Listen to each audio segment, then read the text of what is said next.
What's up, everyone?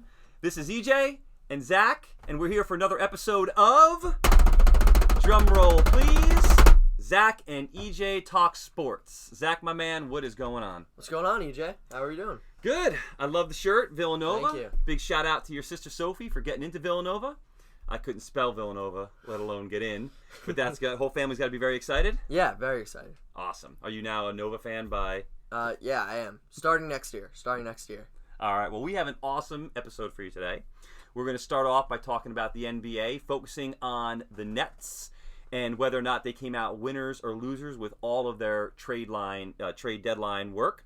Then we're going to jump over to March Madness, where Zach's going to give us his thoughts on some teams on the bubble, who has the potential to upset, and will walk us through some of who he feels are his top contenders.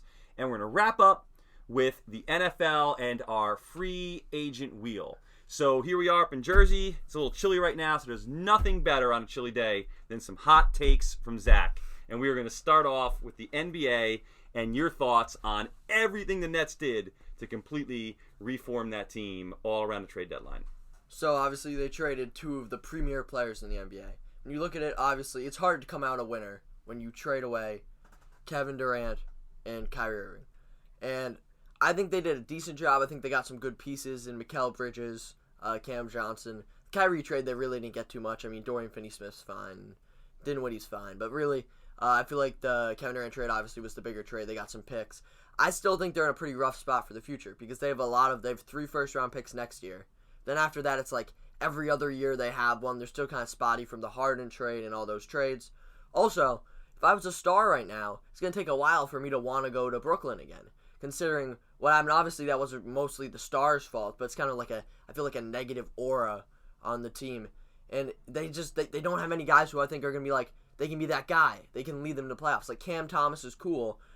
Mikal Bridges is cool, but they're complementary pieces. They don't have anyone who's really going to lead them to the playoffs or further. And finally, the worst part, the Ben Simmons situation. Chandler Parsons said it best. He's a minimum player. He really does nothing good on the basketball court right now. They have 2 years, like $80 million left on his contract. I don't really see what they could do with him to free up any room or any flexibility, and I think they're kind of just stuck with him. Well, so let me ask you this, putting on your GM hat. First question. Do you feel that the Nets really ever actually dug themselves out of the hole that Garnett and Pierce trade put them in? I feel like and you feel it's still rippling that all of these moves, so when we're kind of looking at losing Kyrie and KD, and then everything like you mentioned that they had given up for Harden, bringing on Simmons, we look at this whole state of the Nets and where they kind of came out of when they made the trade for Garnett and Pierce. Do you feel like that was actually one of the first things at the front end of looking at this whole Nets run now and going into another rebuild, and they never really fully got out from under that poor trade and had to make moves like they did for KD and Kyrie just to kind of dig out what they lost in that trade? I feel like they did get out of that hole because, well, obviously you can say, well, they would have loved to have Jaylen Brown and Jason Tatum on their team. But, I mean, really, after that had happened, you got to say, okay, you can move on. You can't say for the next 20 years while those guys are playing at a super high level, oh, we could have had them. Like, you don't say that. It's over. And I feel like they really were in a good spot for contending in the future. That series against Giannis in 2021, the year the Bucks won the championship, they were really close to being them. Kevin Durant obviously shot that 3, I believe, for the lead, which would have won the game. But his toe was on the line. They ended up losing and obviously losing the series. I feel like if you ask a Nets fan at the very moment, even after the loss, are you confident and happy with where you're going forward? You'd say yes. Then obviously, KD, Kyrie, Harden, none of them could stay healthy. Kyrie had all of his problems and everything. And then it never meshed after that. But I feel like I don't think you can point to the Pierce and Garnett trade and say that was the reason that this one failed. So you don't see it as like a franchise kind of setting themselves up to have to make like a domino effect's worth of moves. So you start off, you put yourself behind the 8 ball with, say, a very poor blockbuster trade that then through the next, what has it been, 15 years probably in that ballpark? Yeah, it was like 2013. Kind of keeps rippling through where you're in a major market. You're trying to, keep your draw up. You're trying to bring in or reach for players so that you can at least have a product that to advertise. I mean, granted, thankfully, at least the one positive for Brooklyn has been that the Knicks have not been, all that great at that point in time, or they would have been, all but forgotten about. But I feel like if you have a star player on your team, or you go out as a GM and you get a big name player, and this could go across any sport, and while that player is on your team, is underperforming to his or her, standards and the standards that they were expected to, play at, the level of play. But then once you remove them from your team and they go to another team and say they return to their form, or they were a player that never panned out on your team, maybe a rookie, and then goes somewhere else and now starts to develop. How do you evaluate that as the GM of the team who let that player go? Is it looking at the player as they were on your team at that time, or are you able to kind of carry that forward and, determine that, oh, this trade was a loss for us because we let this player go who has now elevated their play and we brought other pieces in? Do we compare it to the pieces we brought in versus the player at that time on the squad, or do we compare it to the player as they are moving forward in the NBA? What are your thoughts on that? This isn't fully on the GM, but NBA staff, their job is to see the potential, the promise, what a player can be. Mm-hmm. So really, you do fault them for saying they couldn't see that this player could be this great.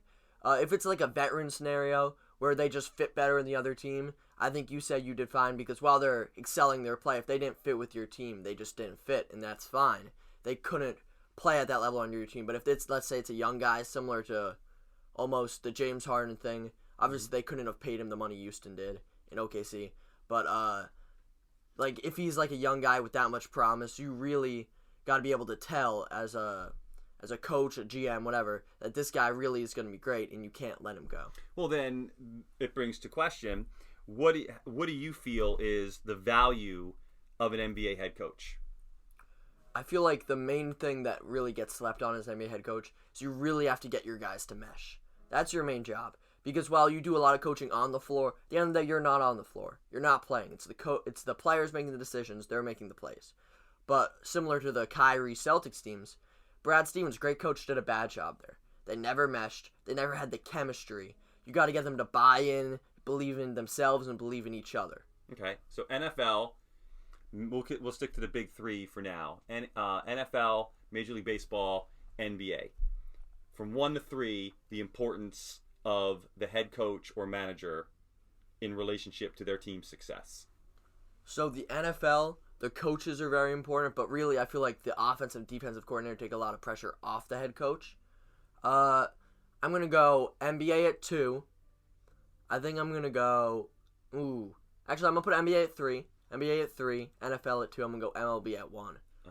Because you notice in the playoffs, the managers really have a large impact. Who they hit, where, when they're pinch hitting, when they take their pitchers out of the game. That can win and lose games more than in the NBA, substitutions and stuff like that can. Well, I mean, I think one thing that, is tough to argue when we're talking about basketball is the importance of the head coach to an NCAA team as compared to an NBA team where, the players are still in that, point where they're still, requiring a lot of training, mentoring to, further their development. So, speaking of the NCAA, we're in the best month for the NCAA right now, which is March Madness time, and I am chomping at the bit to hear your takes for March Madness. So I'm a North Carolina fan. So it was a great year last year for me. Going to this year, I was very confident, and it never happened. We never played at the level we could, and a lot of times you would blame that on the coach. A team this talented not playing up to their level. But we know that Hubert Davis is a great coach. Mm-hmm. He showed last year that in his first year he can lead this team to the national championship. And that's why I'm going out here and saying I think UNC can, and I will be picking them, if they make it, to win March Madness. For the simple fact, you look at them, I have some statistics here. Last year they were 15-5 in the ACC. Yeah. Pretty solid. This year, they're 11-8 in the ACC. Not as good, but not that much worse. It's like 3 games. And you consider this team went to the national championship. Big game against Duke when we're filming this. This is Friday, so tomorrow. They win that, they should be in the tournament.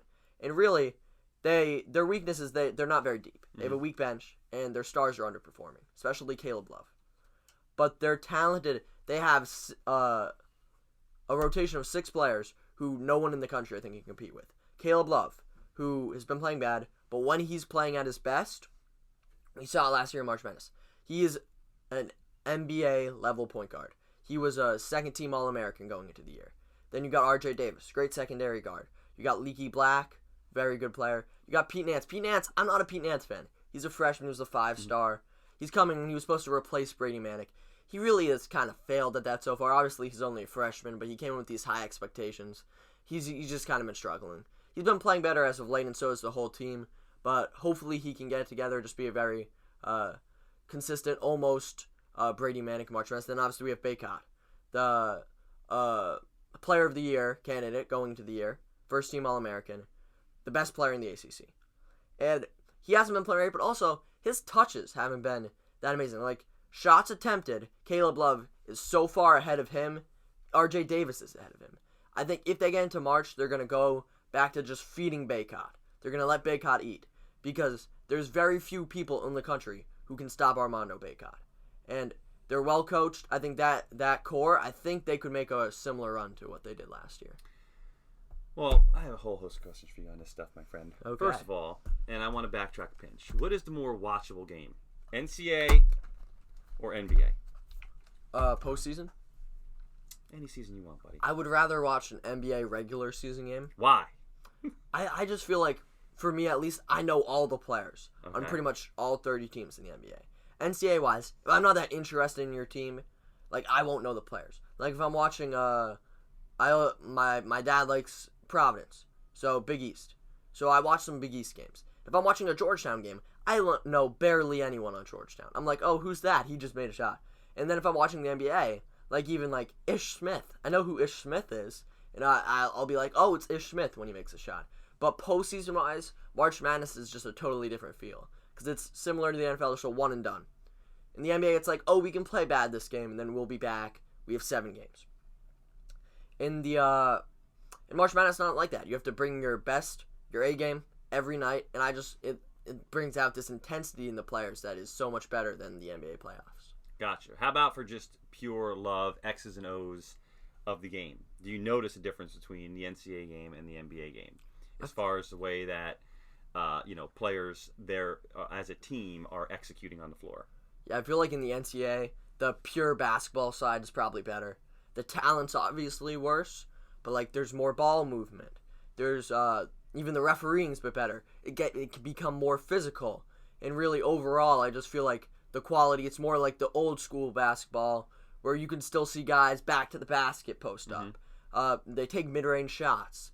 And when in the NBA, really, it's just a lot of times it's a star player ISO 3-pointer, star player pick and roll, and really it's not as pure basketball. Mm-hmm. Well, so here's another question for you. Growing up, and I'm probably dating myself, I grew up a Duke fan, but I wasn't really a Duke fan. I was a Bobby Hurley fan. Local guy, loved the way he played, and at that point in time, I was still playing basketball, so he was someone fun to model your game after. So followed him from being a Jersey guy over to Duke, and that's when Duke kind of went on that iconic run where they started by beating the UNLV team, which was just a powerhouse. But in recent years, why can't Duke beat Carolina in a big spot? I think Carolina's just better. No, I loved last year when we beat Coach K in his last home game, and then we also beat them in the Final Four. It was really sending him home disappointed. I can't say why. It just seems like in the big game, UNC brings it more. And it's not the talent level. Duke probably usually has more talent because they're the basketball school. If you want to go Division I basketball, you probably say, I want to go to Duke. That or Kentucky, probably. And UNC, they seem to just beat them every time it matters. When it doesn't matter, sure, Duke has them. They beat them pretty bad earlier in the year in the regular season. But I'm pretty sure tomorrow, I think UNC is going to win, and I think it's just because they have the clutch gene. Well, so talking about folding in a big spot or stepping up in a big spot, which top-ranked or powerhouse teams do you feel are vulnerable to an early round upset? This isn't because of their talent play, but I'm going to say Alabama, just because everything that's going on with Brandon Miller. No one's really sure of how guilty he is or what his involvement was in the shooting. But if he somehow gets suspended, he's not playing. I think the team's obviously significantly worse. I think they could lose in the second round, or I doubt they'd still lose in the first round, but I think they could lose early. Besides that, I'm looking at the bracket here. No, I'm just going to say this because I'm a UNC fan. I hope Kansas loses pretty early. But no, Kansas is pretty solid. I think UConn's a 4 seed. I think UConn's a very good team. I think, though, if they run into a team like even UNC, I think they're going to see that UNC has a different talent level than UConn. UConn has similar to a lot of Big East teams, they have a lot of gritty players. They have a lot of transfers. These transfers play really good. But they don't have the 5 stars. They don't have the talent. March Madness, a lot of times, those best players come up and they play and they really win their team games. So would you say UConn, or do you have another choice as a team that you would consider to be the most overrated team in the tournament right now? I'm actually going to go with Purdue. Purdue's such a good team, and obviously Zach Edey, he's a beast. He's like, I don't know, he's 7-something. He's unstoppable. But I feel like, once again, run into UNC. Run into UNC. If Baycott will do a decent job on him, he'll do a decent job on Baycott. But overall, I think if you really try to hit your best to take him out of the game, I think their team's not to the same level as some of the other teams here. If you mention UNC one more time, you're in danger of being called a homer, buddy. Like, you're fringing upon that territory right now as we speak. So, let's flip that coin. The other side of it. Which team that is going to possibly squeak in has the chance, in your opinion, of making the most noise? Besides UNC, I like Providence. My dad roots for Providence, so I've seen a lot of their games. They're a tough team. They have a lot of transfers. They don't have these top prospects. They have this guy. His name is... His last name is Hopkins. Mm-hmm. He is potentially the Big East Player of the Year. He transferred over this year, and he's just been balling. He's a wing. He gets boards. He can score. And they just have an overall very solid team. They have Ed Croswell, big man. He's very good. I think overall they're a very deep team. Ed Cooley's a great coach. They seem to really want it. I think if they should get in, and when they get in, I think they could win a few rounds. Does Rutgers get in? I think Rutgers should. They've had a really good year. They barely just missed out last year, right? They lost in the play-in, I believe. I think they get back this year. I don't know if they win a game, but I think they should at least get in. Best university basketball program in New Jersey is Seton Hall, Rutgers, St. Peter's. So it's not St. Peter's, because the Princeton. unfortunate thing for St. Peter's is they won. Mm-hmm. It actually hurt them. So they lost their coach. They lost all of their decent players. So, not St. Peter's. I would have went with Seton Hall when Kevin Willard was there. Mm-hmm. But I like Shaheen Holloway, but he's just... I don't know how legit his coaching is yet. Right. He has a bit more to prove to me. Right now I'm going to go Rutgers. They always seem to be knocking on the door of the tournament right around there. Right. Well, I mean, St. Peter's had a magical run last year and definitely had everybody in the state energized, especially all of our students that attend St. Peter's Prep. Mm-hmm. And, unfortunately losing all of your players and having your program fleeced, losing players is no fun. And right now, as every NFL team knows who has, players set to hit free agency, it's time to rebuild, regroup, retool, reevaluate your coaching staff, your players. So I am excited to jump over to the NFL now because we get to bring back, and our producer today was on top of things. The wheel is here and ready to go. We have our wheel, and today it is our free agent wheel. So you, my friend, or players that have been rumored to, be on the move, such as Aaron Rodgers, we have a whole wheel filled with players. I will walk you through it really quick. We have Devin Singletary, Miles Sanders, Jimmy G, Marcus Mariota, Josh Jacobs, Aaron Rodgers, Tony Pollard, Saquon Barkley, Daniel Jones, Lamar Jackson, Derek Carr, and Michael Thomas. All players set to hit either open free agency or are rumored to be on the move. I am going to spin this. Wherever it lands, you are going to tell me and our captivated listening audience where this player is going to land. And you're welcome to throw in as well who you think actually might be the best fit for this player if those two things do not align. Mm-hmm. Are you ready? I'm ready. How ready? I'm very ready. Okay, here we go. If you say UNC, though. I was about it. All right. We start with Marcus Mariota. So, unfortunately, I love Marcus Mariota. He's a very polarizing player, at least in the beginning of his career. He had a lot of expectations. He never really lived up to them. He just got benched for Desmond Ridder. I don't know. He's not going anywhere to be a starter. I could see him... So his starting days are done. I think his starting days are definitely done. I see him going to a contending team who wants a very good backup quarterback. Could do somewhere like Buffalo, Kansas City. I'll say I think Marcus Mariota, I say he signs with the Kansas City Chiefs. Interesting. So they're going to move on from Chad Henne. Here's where I am sad. Although I like Mariota, I could see Marcus Mariota landing in Miami. Because the Dolphins, obviously, they have till May 1st to extend Tua. As the backup, right? Exactly. Okay. But the Teddy Bridgewater is an unrestricted free agent, and I just can't imagine any universe where the Dolphins bring back Teddy Bridgewater to back up Tua, given they're both two extremely injury-prone quarterbacks.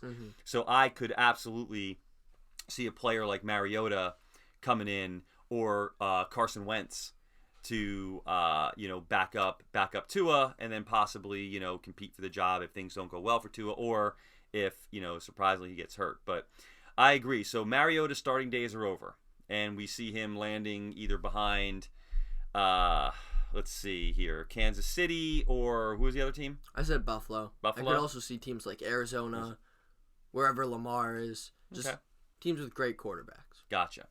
All right, here we go. Ooh, this is a fun one. Saquon Barkley. Where is he going? I feel like this is where I'd like to see him go, and this is, I think, where he will go. I think he remains in New York. There's been reports that they're off, but not too far off on their deals. There's no telling how true that is, but I feel like watching the Giants last year, but basically the whole offense was Saquon. When they were clicking, Saquon was clicking. And I don't think they could possibly let him go. If they sign Daniel Jones, they'll probably tag Barkley. If they sign Barkley, they'll probably tag Jones. I don't see any way where Saquon Barkley is not a Giant next year. If you are the GM of the Giants, how excited are you to give a running back that has had a history of knee problems a long-term contract for a lot of money? I mean, you got to be worried. I mean, you always are. There's so much evidence pointing to you don't pay running backs. I feel like, though, just watching them last year, you can't say, well, he's a running back, so we can't pay him. He was amazing last year. He was amazing his rookie year. He seems to be a lot more healthy, a lot more sturdy, at least for now. So I think you got to take the chance and give him the deal. He's a tough guy not to root for. You really do like Saquon. And so you see a scenario where the Giants bring both Jones and Barkley back. And I think if they somehow don't bring back Saquon, I think they look into Josh Jacobs, Tony Pollard, Miles Sanders, one of the other high-end running backs in free agency. So even though we have Jones on our wheel, if you had to keep one of the two players and you had to lose one, you keeping Jones or you keeping Barkley? It's tough because I think Saquon's definitely the better player. But with the quarterback position being the most important position on the field, I think you got to stick with Daniel Jones. I mean, he's kind of just getting started. You got to see what type of level of play he can get to, considering he started as such a criticized and terrible player. Now he's really starting to ascend into becoming one of the more high-end starters in the league. But you're also talking about giving a guy, and I feel that Daniel Jones, and Tua Tagovailoa are identical in this aspect, that we are talking about giving a player money based off maybe one solid year and thoughts of promise prior to that. And to me, that is always very dangerous. But as you said, the tricky position I feel the Giants are in is, bringing in a new quarterback. That's like giving your offense a heart transplant. and you have to hope that this quarterback can come in, can pick the offense up, can keep things going. So one, yes, can you, plug a running back in maybe a little easier than a quarterback? Yeah, but both of these players are going to be asking for a lot of money. And then the question becomes, as a franchise, if you have to pay a lot of money to a player, which is going to hurt you salary cap wise, hurt your ability to bring in other free agent players, do you think other players in the league would be more comfortable building around a Saquon or a Daniel Jones? And has Daniel Jones shown you enough to, take that money essentially probably from Saquon?